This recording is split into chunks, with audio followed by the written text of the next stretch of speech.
Today, pretty much every economy in the world is organized along capitalist lines. But at the same time, capitalism is almost everywhere regarded with disappointment, frustration, and suspicion. Interestingly, none of the criticisms are new. They've been dogging capitalism since its inception. So let's look back in time to figure out how capitalism got its bad name and what might be done to improve it. Padua, Italy, 1304. On the wall of a church in Padua near Venice, the painter Giotto makes a fresco, Jesus and the Moneylenders. It restates for his own times an idea that had by then already been well established for centuries in the West. The notion that a good spiritual life and the pursuit of business and money are sworn enemies.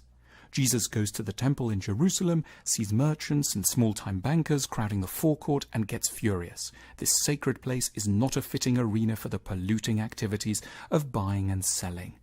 The Christian attack on the immorality of money is deeply influential and severely holds back the development of capitalism for centuries.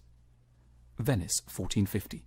A Franciscan friar, Luca Pacioli, publishes the first ever book on accounting, Summa de Arithmetica. It's the single most important capitalist invention until the birth of the joint stock company and the modern factory. In the book, Pacioli introduces the principle of double entry bookkeeping, which gradually becomes standard practice in all companies.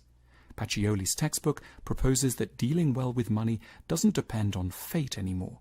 Money isn't a divine punishment or reward, it's a kind of science that can be learnt through patience, reason, and hard work. Geneva, 1555. In powerful sermons to his congregations in Geneva, the Protestant theologian John Calvin emphasizes to his Swiss audiences the importance of what have become known as the Protestant virtues: hard work, self-denial, patience, honesty, and duty. These will turn out to be extremely useful qualities for capitalism. Calvin, along with many other preachers who share his outlook, explains that you must never indulge yourself nor spend money having a lavish life. You must simply put any surplus income back into your business as an investment. Calvin adds that being good at business is far more pleasing in the sight of God than being an aristocratic warrior or even a monk. Perhaps more than technology, it's this new mindset that will accelerate the progress of capitalism. 1670, Delft, Dutch Republic. The newly independent Dutch Republic is the world's first explicitly capitalist nation, where lazy aristocrats are looked down upon and hard-working merchants revered. In the churches, Protestant sermons about thrift and hard work are heard. In the arts, outgo glorifications of kings and queens. Johannes Vermeer finishes painting The Lace Maker, a depiction of the intricate, careful and homely tasks of manufacturing lace. In his painting The Little Street, the suggestion is that living peacefully and quietly in your own home, running a business, is far more glamorous and noble than fighting in a war or going to a monastery. 1776, 141 The Strand, London. These are the offices and shop of Strain and Cadell, publishers who have a big success with a new book, an inquiry into the nature and causes of the wealth of nations, written by a Scottish philosopher called Adam Smith. Smith demystifies wealth creation by explaining how capitalist economies grow. He reaches several important conclusions. Slavery is remarkably inefficient. Violence is less of an incentive than money for a worker, and the cost of buying and maintaining slaves far exceeds the cost of wages. Capitalists will make far more money by treating their workers legally and humanely. It's by specializing that economies grow, says Smith.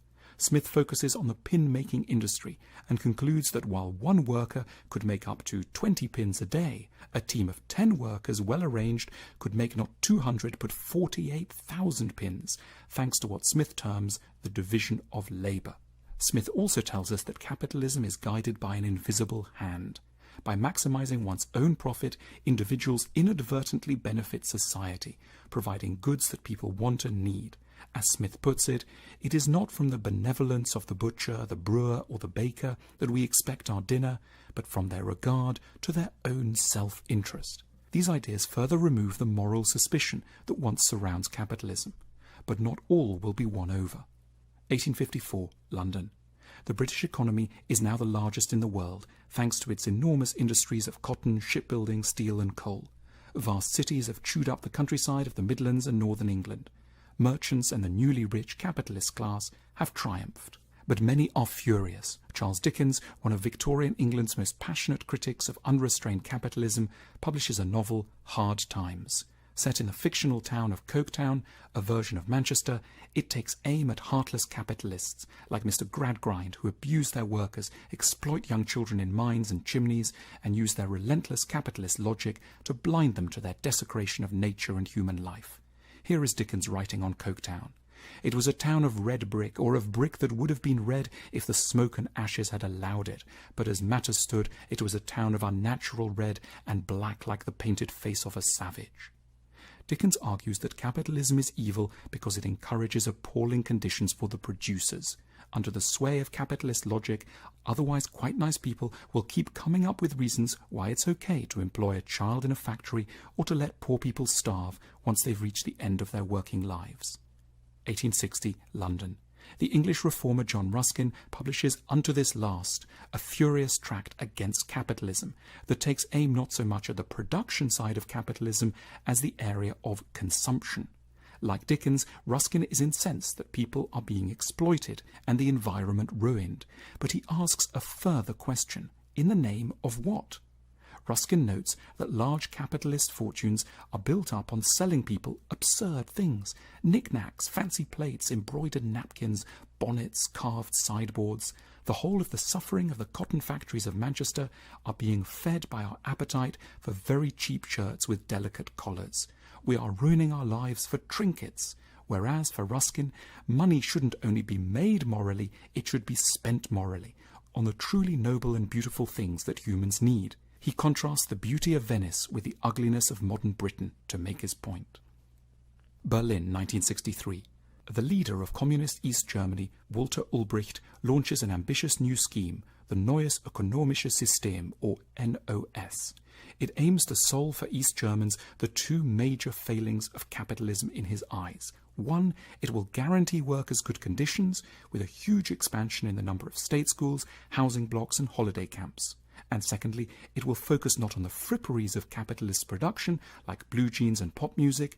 It will give people the works of Plato and Marx and uplifting television programs about tractor production. 1976, Dresden, East Germany. The fatal flaws of communism come to a head in January with a massive riot about the unavailability of coffee. East Germans love drinking coffee, but a huge rise in global prices means that the German Democratic Republic can no longer afford to import it in the necessary quantities. The Politburo decides to remove all coffee from shops and replaces it with Mischkaffee, mixed coffee, which is 51% coffee and 49% a range of fillers including chicory, rye and sugar beet. Dissatisfaction with this eventually has to be quelled with the use of the Stasi or secret police. It's an inadvertent tribute to capitalism, which is especially good at providing us with life's little luxuries. Edeka hypermarket near Hamburg, November 1989. East Germans who have recently breached the wall head straight for West German supermarkets like Edeka near Hamburg. They marvel at the productive capacities of capitalism and at the ability that it has to provide such modest but very important things as olive oil, party hats, iced buns and coffee. The old East German elite, who had believed that the people could be satisfied with philosophy, athletics, sauerkraut, and TV programs about farming, are hounded out of office. 1999, Seattle, USA.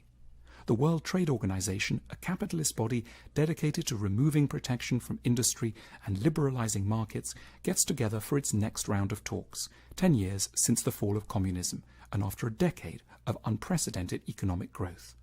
But though the mood of politicians is upbeat, out in the streets hundreds of thousands of anti-capitalist protesters have gathered to call an end to the iniquities of global capitalism. The complaints are strikingly similar to those made by Jesus Christ. Capitalism doesn't look after the producers, and capitalism downgrades the important spiritual ends of life for the sake of hamburgers, unsustainably cheap clothes, and garish, distracting mass media. With their beards and gaunt figures, many of the protesters look a little like Renaissance renditions of Jesus.